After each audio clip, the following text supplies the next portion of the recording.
subjek Adab tahun 1. Adab tahun 1. Adab tahun 1 hari ini kita akan masuk topik baru, iaitu topik ketiga, adab dengan keluarga. Baiklah, apa maksud keluarga?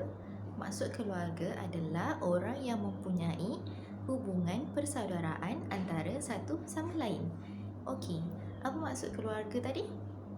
Orang yang ada hubungan persaudaraan antara satu sama lain. Okey, contoh keluarga adalah kalau kita sendiri, kita ada ibu, ada bapa, ada abang, ada kakak, ada adik lelaki, ada adik perempuan. Okey, itu adalah contoh keluarga.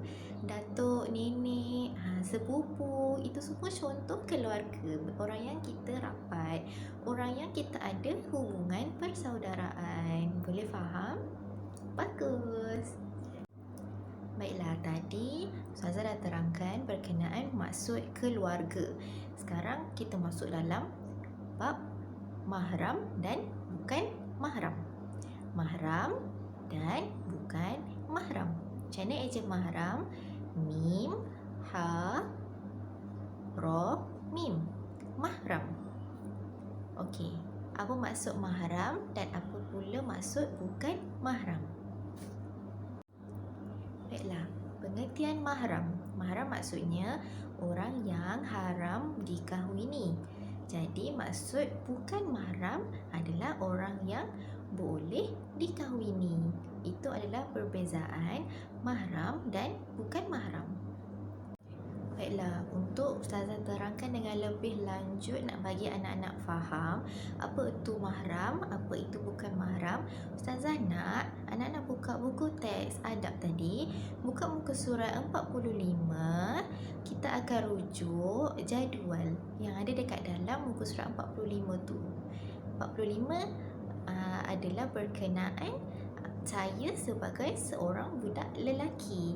Jadi bila kita lelaki, siapa yang mahram kita, siapa yang bukan mahram kita, siapa yang haram untuk kita kahwini, siapa yang boleh untuk kita kahwin. Okey, kalau macam tu buka sekarang muka surat 45. Okey, sekarang kita tengok dekat gambar tu, ada gambar datuk, nenek atas sekali. Okey, datuk dan nenek adalah mahram, orang yang kita tidak boleh kahwin. Okey, itu mahram. Lepas tu kita pergi pula ke bawah. Ada nampak sebelah tu keluarga saya, sebelah lagi keluarga kita yang lagi satu kan. Okey, yang keluarga saya tu ada ibu, ada bapa, ada abang, kakak, adik. Itu semua dikira mahram. Boleh faham? Okey, bagus. Kemudian gambar raja yang lagi satu tu adalah ahli keluarga pakcik dan makcik kita. Okey, ada pakcik, ada makcik. Lepas tu anak pakcik dan makcik ada 4 orang, 2 lelaki, 2 perempuan. Okey, sekarang tadi Ustazah bagi contoh sebagai seorang lelaki kan? Kan gambar tu gambar awak budak lelaki kan? Okey, kalau dengan pakcik kita dikira mahram. Bila dengan makcik kita bukan mahram. Jadi tak boleh kita bersalaman dengan makcik kita tu sebab awak lelaki. Tak boleh salam dengan makcik. Okey, sekarang bawah pula anak-anak pakcik dan makcik, iaitu sepupu kita. Okey, yang perempuan ada 2 orang tu kan.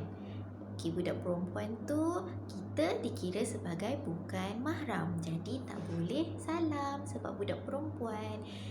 Lepas tu ada sepupu lelaki, ada adik yang lelaki yang abang dia, lepas tu ada adik dia kan. Lepas tu boleh salam ke tak? Okey, boleh sebab masing-masing lelaki. Okey, boleh salam sebab lelaki, jadi mereka adalah mahram. Okey, tadi dekat muka surat 45 kita dah jadi contoh sebagai seorang budak lelaki, iaitu Adam. Okey, sekarang buka muka surat 46 pula. Ustazah nak bagi contoh sebagai seorang budak perempuan yang bernama Aminah. Contohlah nama Aminah tu. Kita bayangkan sekarang kita budak perempuan pula. Okey, budak perempuan pula macam mana dia punya mahram dan bukan mahram dia. Okey, ada gambar macam tadi, ada gambar atuk nenek, ada gambar ahli keluarga kita dan ada gambar ahli keluarga pakcik dan makcik kita. Okey, sekarang perbezaan dia adalah tadi kita Adam, sekarang kita sebagai Aminah. Ustazah akan tanya lagi sekali. Mahram tadi apa? Tak boleh kahwin. Orang yang tidak boleh dikahwini. Bukan mahram orang yang boleh dikahwini. Jadi, atuk dan nenek kita tu boleh kahwin ke tak boleh kahwin? Kita tak boleh kahwin dengan atuk, tak boleh kahwin dengan nenek kan? Jadi, mereka adalah mahram. Atuk dan nenek adalah mahram. Sekarang kita turun kepada keluarga kita, iaitu ada ibu, ada bapa, ada abang, kakak, ada adik.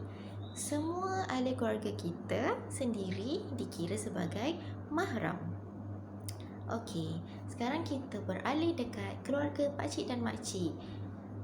Yang kat sini ada beza sikit, ada mahram, ada bukan mahram. Kita sebagai Aminah kan?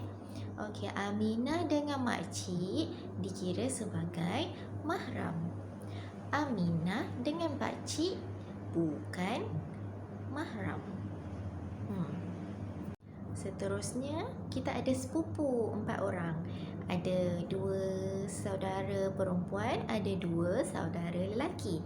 Okey, yang perempuan 2 orang tu Aminah boleh salam kan? Jadi, mereka dikira sebagai mahram.